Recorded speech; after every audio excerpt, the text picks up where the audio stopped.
जय श्री राम।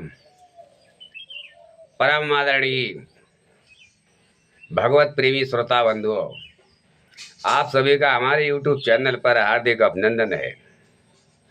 मैं पंडित अवध प्रताप तिवारी आज कथा लाया हूँ, जो हुआ अच्छा हुआ। जय श्री राम। जो हुआ अच्छा हुआ। एक देश था, वहाँ चंद्रेश नाम का राजा रहा करता था। बहुत धर्मात्मा राजा था और हर राजाओं के पास एक राजगुरु हुआ करते थे। जैसे राजा दशरथ के पास वशिष्ठ जी, राजा जनक के पास सतानंद जी, ऐसे चंद्रेश पंडित जी के पास संत से गुरु राजगुरु थे। तो एक दिन क्या हुआ, चंद्रेश राजा को बालक पैदा हुआ। बालक पैदा तो हुआ, लेकिन उसकी एक उंगली कट गई। अचानक किसी कारणवश उंगली कट गई। राजा चंद्रेश अपने राजगुरु के पास पहुंचे, दंड प्रणाम किया और कहने लगे, हे गुरुदेव, मेरे यहाँ एक बालक पैदा हुआ है जिसकी एक उंगली कट गई। स्वामी जी ने कहा, जो हुआ अच्छा हुआ, बहुत अच्छा हुआ। राजा को कुछ अच्छा नहीं लगा। राजा बोले, अरे गुरुदेव, हमारे बालक का उंगली कट गया है। तो गुरु ने कहा, वही तो मैं बोल रहा हूँ, जो हुआ अच्छा हुआ, अच्छा ही हुआ, बहुत अच्छा हुआ। राजा तीसरी बार भी बोले, अरे गुरुदेव, मेरे बालक का उंगली कट गया है। तो गुरुदेव ने फिर कहा, जो हुआ अच्छा हुआ, जो होगा अच्छा ही होगा, और जो हो रहा है अच्छा ही हो रहा है। जय सिया राम। राजा को अच्छी बातें नहीं लगी, राजा को बुरा लग गया। राजा ने कहा, देखो, हमारे राजगुरु होते हुए मैं आपको राजगुरु बनाया है, आपको मैंने राजगुरु बनाया था, और आप हमारी बुराई सोच रहे हो। मेरे बालक का उंगली कट गया और तुम बोल रहे हो बहुत अच्छा हुआ। ऐसा करो, हमारे राज से निकल जाओ, अभी का अभी मेरे राज से निकल जाओ। तो गुरुजी ने कहा, जो बहुत अच्छा, जो हुआ अच्छा हुआ, जो हो रहा है अच्छा ही होगा। जय सिया राम। गुरुजी इस पर भी बोले, राजा ने कहा मेरे राज से निकल जाओ, तो गुरु ने कहा बहुत अच्छा। जय सिया राम। गुरुदेव निकल गए, दंड कमल न उठाया और राज छोड़कर दूसरे राज में चले गए। और इधर राजा का बालक जवान हुआ, युवा अवस्था में आया। तो भाई राजा सोच ही रहे थे कि बालक को अब राज का बागडोर समझ सौंप देना चाहिए, चल के तपस्या करना चाहिए जंगल में। लेकिन अचानक एक दिन राजा का बालक जो है राजकुमार था, वो शिकार के लिए घोड़े पर बैठा और जंगल में निकल गया। जय सिया राम। अब जंगल में शिकार करते करते घने जंगल में दूर निकल गया, और उसको पता नहीं चला अपने राज का और पराये राज का, दूसरे राज में जाके पहुंच गया।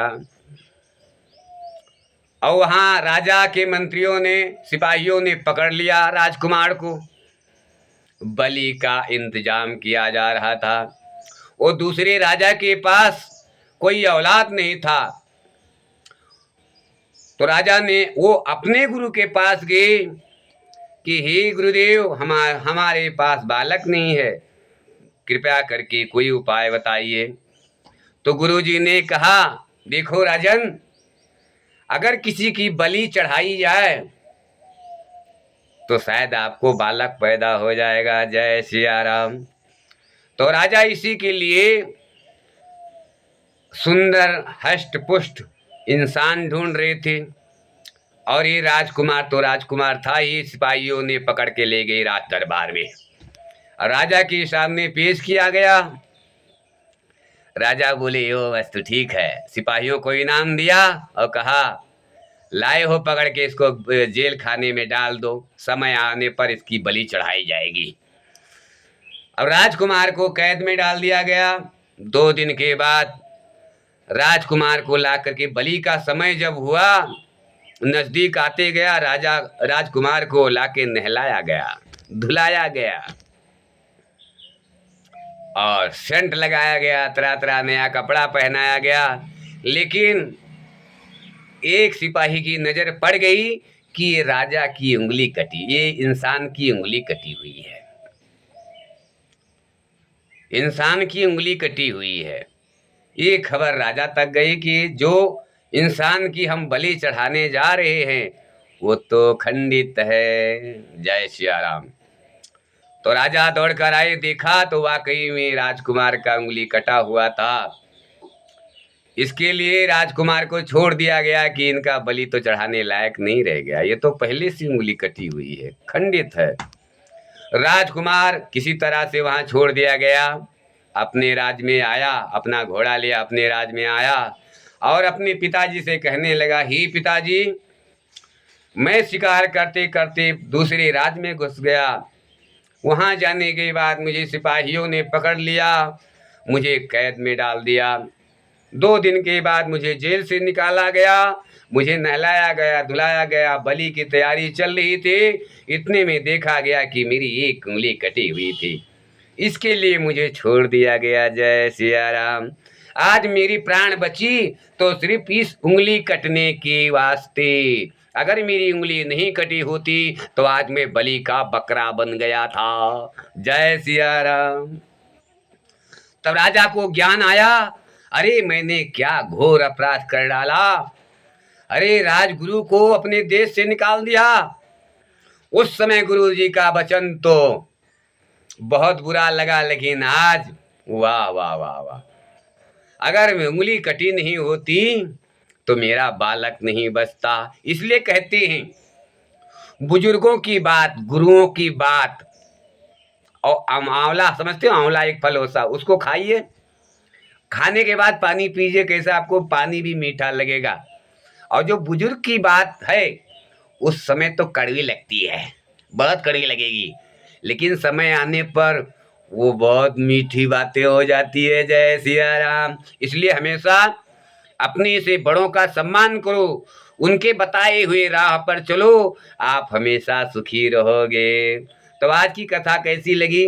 अच्छी लगी है तो कमेंट में जय श्री राम लिखिए और चैनल को सब्सक्राइब कर दीजिए। जय सिया राम। तो उंगली कटी होने के कारण राजकुमार बच गया। लास्ट में बाद में राजा ने अपने गुरु को बहुत ढूंढ, लेकिन तो गुरु जी कहाँ मिलने वाले, रमता जोगी बहता पानी। अब वो कहीं दूसरे राज में चले गए होंगे, कहाँ मिलेंगे। राजा ने बहुत ढूंढा लेकिन गुरुदेव नहीं मिले। आज की कथा यहीं पर हम विराम लेते हैं। जय सिया राम।